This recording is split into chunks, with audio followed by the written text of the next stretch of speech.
पृथ्वी से करीब 400 किलोमीटर दूर अंतरिक्ष में ये है इंटरनेशनल स्पेस स्टेशन यानी ISS, जो कि पृथ्वी से बाहर वैज्ञानिकों की एक प्रयोगशाला है। बात है 1 फरवरी साल 2003 की। पिछले 16 दिनों से 7 एस्ट्रोनॉट्स इस ISS में रहकर वैज्ञानिक परीक्षण कर रहे थे और अब इन्हें वापस धरती पर लौटना था। ये धरती पर लौटने के लिए कोलंबिया स्पेस शटल में बैठते हैं और नासा का ये कोलंबिया स्पेस शटल धरती की ओर उड़ान भरता है। जो 7 एस्ट्रोनॉट्स इस स्पेस शटल में बैठे हैं उनमें से एक है भारतीय मूल की कल्पना चावला। ये कल्पना चावला की दूसरी स्पेस फ्लाइट है। इससे पहले एक बार और कल्पना चावला अंतरिक्ष में जा चुकी थी। इससे पहले नासा ने कई बार और अंतरिक्ष में इंसानों को भेजा था और ये कोलंबिया स्पेस शटल की 28वीं स्पेस फ्लाइट है, जो कि नासा के लिए एक रूटीन फ्लाइट है। सुबह के 8:44 पर ये स्पेस शटल पृथ्वी के वायुमंडल में प्रवेश करती है।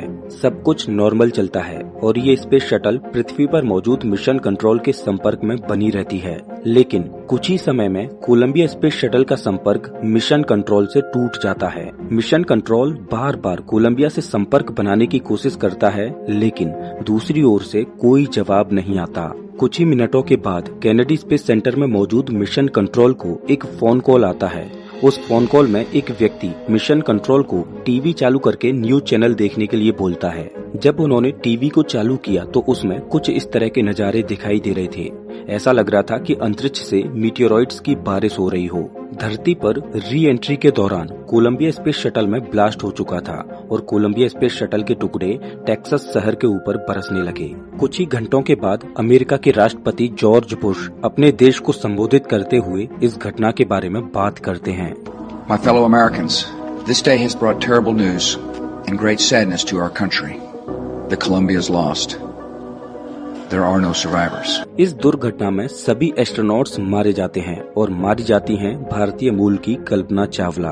बाद में इस घटना के बारे में तहकीकात की जाती है, जिसमें चौंकाने वाली बातें निकलकर सामने आती हैं। तहकीकात में पता चला कि नासा पहले से ही जानता था कि ये एस्ट्रोनॉट्स जिंदा नहीं बचेंगे। नासा चाहता तो इन एस्ट्रोनॉट्स को जिंदा वापस धरती पर ला सकता था। आखिर कोलंबिया स्पेस शटल के साथ उस दिन ऐसा क्या हुआ था? आखिर नासा ने जानबूझकर इन एस्ट्रोनॉट्स को क्यों नहीं बचाया? क्या है भारत की बेटी कल्पना चावला की कहानी? नमस्कार दोस्तों, मैं हूं श्याम तोमर। स्वागत करता हूं आपका इस वीडियो में। इंटरनेशनल स्पेस स्टेशन अंतरिक्ष में बेमिसाल इंजीनियरिंग का एक नमूना है। फुटबॉल ग्राउंड जितना बड़ा ये ISS पृथ्वी की निचली कक्षा में घूमते हुए पृथ्वी का 90 मिनट में एक चक्कर पूरा करता है। अंतरिक्ष में इस विशाल स्ट्रक्चर को बनाने में करीब 10 सालों का समय लगा था। जब पहली बार 20 जुलाई 1969 को इंसानों ने चांद की धरती को छुआ तो इंसानों के लिए ये एक बहुत बड़ी छलांग थी। लेकिन अंतरिक्ष की दुनिया में मानव जाति का ये एक छोटा सा कदम था। चांद पर जाने के बाद अब इंसानों के सपने बहुत बड़े हो चुके थे। इंसानों की नजर अब मंगल ग्रह पर थी। अब इंसान मंगल ग्रह पर अपना कदम रखना चाहते थे। लेकिन मंगल ग्रह पृथ्वी से इतना दूर है कि मंगल ग्रह तक पहुंचने में किसी भी स्पेसक्राफ्ट को 6 से 7 महीनों का समय लग जाएगा। इन 6 से 7 महीनों में स्पेसक्राफ्ट में बैठे अंतरिक्ष यात्रियों के शरीर पर अंतरिक्ष का क्या प्रभाव पड़ेगा? वो जीरो ग्रेविटी में 6 से 7 महीनों तक कैसे रह पाएंगे? इन सवालों को ध्यान में रखते हुए वैज्ञानिकों ने एक ऐसी प्रयोगशाला बनाने की सोची जिसमें ग्रेविटी जीरो हो, और ऐसी किसी प्रयोगशाला को केवल अंतरिक्ष में ही बनाया जा सकता था। और यहाँ से नींव रखी जाती है इंटरनेशनल स्पेस स्टेशन की।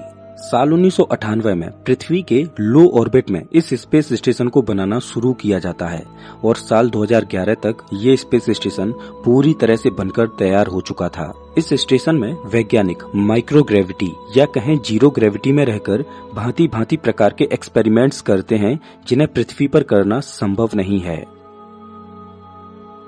इधर भारत में हरियाणा के करनाल में 17 मार्च 1962 को एक साधारण से परिवार में एक बेटी का जन्म होता है जिसका नाम था कल्पना चावला।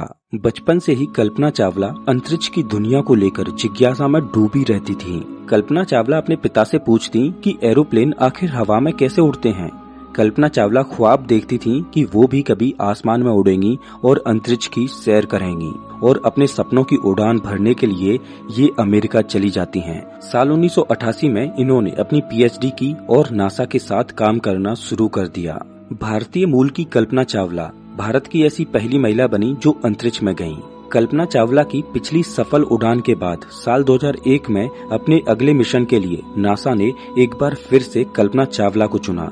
इस मिशन का नाम STS-107 दिया गया, लेकिन कोलंबिया शटल में आई किसी तकनीकी खराबी की वजह से ये मिशन अपने निर्धारित समय पर लॉन्च ही नहीं हो पाया और करीब 13 बार इस मिशन की लॉन्च डेट को आगे बढ़ाया गया और फाइनली 16 जनवरी 2003 को कोलंबिया स्पेस शटल अपनी 28वीं उड़ान भरती है। इन एस्ट्रोनॉट्स को ISS में रहकर लगातार 24 घंटों तक एक्सपेरिमेंट्स करने थे। इसके लिए इन्होंने 2 शिफ्ट बनाकर काम किए। इन एस्ट्रोनॉट्स ने जीरो ग्रेविटी में रहकर करीब 80 वैज्ञानिक परीक्षण किए और 16 दिनों के बाद जब ये वापस धरती की ओर रवाना हुए तो कोई नहीं जानता था कि ये इनकी आखिरी उड़ान होने वाली है। जैसे जैसे ये स्पेस शटल पृथ्वी के वायुमंडल में प्रवेश करता जा रहा था, वैसे वैसे एस्ट्रोनॉट्स की दिक्कतें बढ़ती जा रही थीं। स्पेस शटल में अचानक से एक जोरदार झटका लगता है और अचानक एस्ट्रोनॉट्स को श्वास लेने में दिक्कत होने लगती है। केबिन के अंदर ऑक्सीजन की कमी होने लगती है, एस्ट्रोनॉट्स का दम घुटने लगता है और सभी एस्ट्रोनॉट्स बेहोश हो जाते हैं और उनकी सांसें रुक जाती हैं। तभी अचानक से स्पेस शटल में ब्लास्ट हो जाता है और इसके टुकड़े टेक्सास शहर में चारों ओर बरसने लगते हैं। लेकिन अचानक से ऐसा क्या हुआ कि इतना बड़ा हादसा हो गया? इसके लिए तहकीकात शुरू होती है और स्पेस शटल के बिखरे हुए टुकड़ों को कलेक्ट किया जाता है। लेकिन खूब सारी छानबीन के बाद भी ये पता नहीं चल पा रहा था कि आखिर गलती कहाँ हुई है। सभी को लग रहा था कि हो सकता है कि इन एस्ट्रोनॉट से ही कोई गलती हुई होगी जिसका खामियाजा उन्हें भुगतना पड़ा। लेकिन जब बाद में बारीकी से छानबीन की गई तो पता चला कि इन एस्ट्रोनॉट्स ने कोई भी गलती नहीं की थी। इनको तो कोई अंदाजा भी नहीं था कि इनके साथ क्या होने वाला है। लेकिन छानबीन में पता चला कि नासा में कुछ लोग इस परेशानी के बारे में पहले से ही जानते थे। जब हादसे से 16 दिन पहले ये स्पेस शटल लॉन्च हुआ था, तभी उन्हें ये पता चल चुका था कि कोलंबिया स्पेस शटल में कुछ न कुछ गड़बड़ हो चुकी है। दरअसल जब कोलंबिया स्पेस शटल का लॉन्च हुआ था, तब लॉन्च के दौरान एक इंसुलेशन फोम का टुकड़ा निकलकर कोलंबिया स्पेस शटल से जा टकराया और उसने शटल की लेफ्ट विंग में छेद कर दिया, जिससे धरती पर री एंट्री के दौरान स्पेस शटल हवा के दबाव को नहीं झेल पाया और एक भयानक हादसे का शिकार हुआ। नासा के इंजीनियर्स ने रॉकेट लॉन्च के बाद इस बात की जानकारी इस STS प्रोग्राम को मैनेज कर रहे रॉन डी डिटेमोर को दी और उसको बोला कि अमेरिकन स्पाइस सैटेलाइट्स की मदद से स्पेस शटल की तस्वीरें ली जाएं और इंसुलेशन फोम की वजह से होने वाले डैमेज को देखा जाए। लेकिन रॉन डी डिटेमोर ने इस बात पर कोई अमल नहीं किया और न ही इसे सीरियस लिया और ये नासा की सबसे बड़ी गलती रही कि उसे सब कुछ पता होने के बावजूद भी उसने अपने एस्ट्रोनॉट्स को मौत के मुंह में धकेल दिया। इस हादसे के बाद नासा ने स्पेस शटल प्रोग्राम को करीब 2.5 साल के लिए रोक दिया और उसके बाद स्पेस शटल में भी कुछ बदलाव किए ताकि फिर से ऐसा कोई हादसा ना हो और सौभाग्य से उसके बाद आज तक फिर से ऐसा कोई हादसा नहीं हुआ। नासा ने इस मिशन में जान गंवाने वाले एस्ट्रोनॉट्स के सम्मान में मंगल ग्रह पर जिस जगह पर नासा ने लैंडिंग की थी, उस जगह का नाम कोलंबिया मेमोरियल स्टेशन रखा। मंगल ग्रह पर मौजूद कुछ पहाड़ियों के नाम भी नासा ने इन्हीं एस्ट्रोनॉट्स के नाम पर रखे, जिनमें से एक पहाड़ी का नाम कल्पना चावला के नाम पर है।